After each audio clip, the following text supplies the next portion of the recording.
सच्चिदानंद परमात्मने नमः। वेद में 3 तरह की ऋचाएँ हैं, प्रत्यक्षकृत, परोक्षकृत, आध्यात्मिक।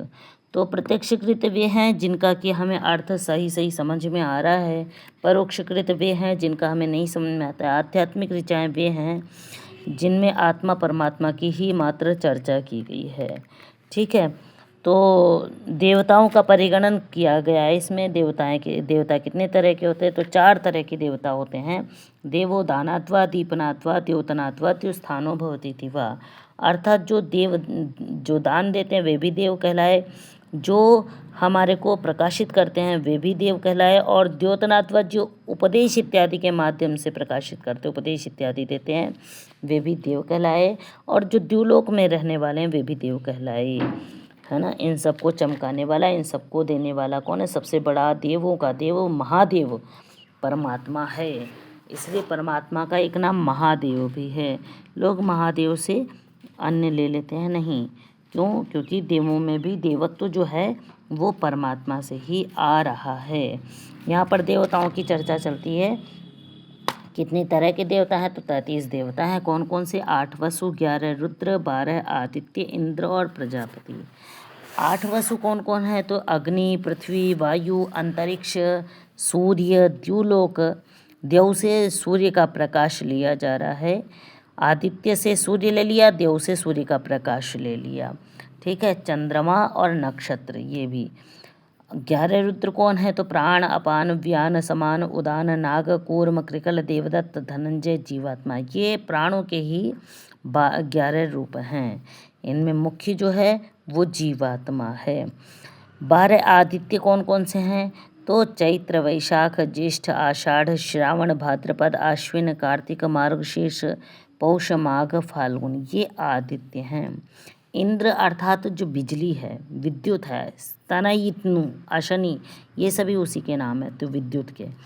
तो प्रजापति अर्थात यज्ञ, है ना। ये 33 देवता हैं। कहीं कहीं 40 माने गए हैं। 40 में कौन कौन ऐड हो जाते हैं? तो इंद्र प्रजापति तो है ही, इसके अतिरिक्त 3 लोक हो जाते हैं, द्युलोक, है ना, पृथ्वी लोक, अंतरिक्ष लोक, और 2 देवता और भी ऐड हो जाते हैं, अन्न और प्राण, है ना, एक अध्यर्थ और एक ब्रह्म। इस तरह से 40 माने जाते हैं, है ना। अध्यर्थ से यहाँ पर ब्रह्मांड में स्थित जो सूत्रात्मा नाम की वायु है ना, वो ली जाती है। इस तरह से इतने देवता बनते हैं। ठीक है, फिर आगे देवताओं की ही इसमें चर्चा की गई है ना। पूजा के लिए बताया इन्होंने कि वेद में जड़ और चेतन की पूजा, है ना।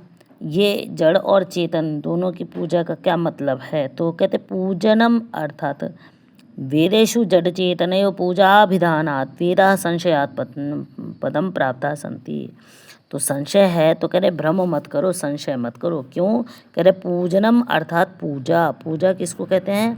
तो कहा सत्कार। सत्कार अर्थात प्रिय आचरण, अर्थात अनुकूल आचरणम चेति, अर्थात यथा योग्य व्यवहार का नाम क्या है? पूजा है। ठीक है, तो जो चेतन पदार्थ हैं उनको उनके साथ किस तरह का व्यवहार करना है, और जड़ पदार्थ अर्थात उनको यथास्थान उपस्थित कर देना। ठीक है, एक बार की बात है, हमें याद आ रहा है कि गुरुकुल में हमारी आचार्य डॉक्टर प्रज्ञा देवी जी ने एक बार ईंट रख दी और कहा सभी बच्चों से कि इसकी पूजा करो। तो हमें तो समझ में नहीं आया, हम लोगों को, छोटे छोटे थे, तो कि पूजा कैसे करनी ईंट की। तब फिर हमारी आचार्य जी ने बताया कि अगर सड़क वगैरह में ईंट रखी है तो उसकी पूजा क्या है? उसको उठा करके एक किनारे कर दो, अन्यथा कोई भी लुढ़क सकता है। ईंट का प्रयोजन क्या है? मकान बनाने में काम आना है या कहीं अन्यत्र काम आना है, तो उसको उस जगह रखना, यही उसकी पूजा है। ठीक है, अच्छा, मातृदेवो भव, पितृदेवो भव, आचार्य देवो भव, अतिथि देवो भव, इस तरह का भी विधान है। अर्थात माता, पिता, आचार्य, ये जो 4 मूर्तिमान देवता हैं, है ना, ये मूर्तिमान है। और 5वां जो परब्रह्म परमात्मा है वो मूर्तिमान नहीं बल्कि क्या है? अमूर्तिमान है, मूर्ति नहीं उसकी।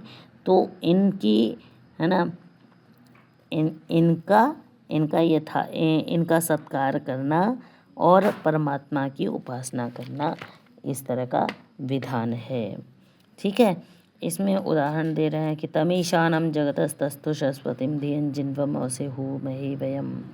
अर्थात जो परमात्मा है वो जगत का तस्थुष यानी जगत यानी जो चलायमान जगत है यानी चेतन व्यवहार, और तस्थुषा यानी जड़ पदार्थ, इनका पति है ना, बुद्धि को संतुष्ट करने वाला है। अवश्य हूँ मैं ही वयम, उसको हम क्या करें, अपनी रक्षा के लिए निरंतर उसका आह्वान करें, रोज़ सुबह शाम बैठ करके उसका ध्यान करें। हिरण्यगर्भा समवर्तताग्रे, अर्थात परमात्मा ही आदि सृष्टि में विद्यमान था। बहुत सारे इन्होंने उदाहरण दे रखे हैं महर्षि ने।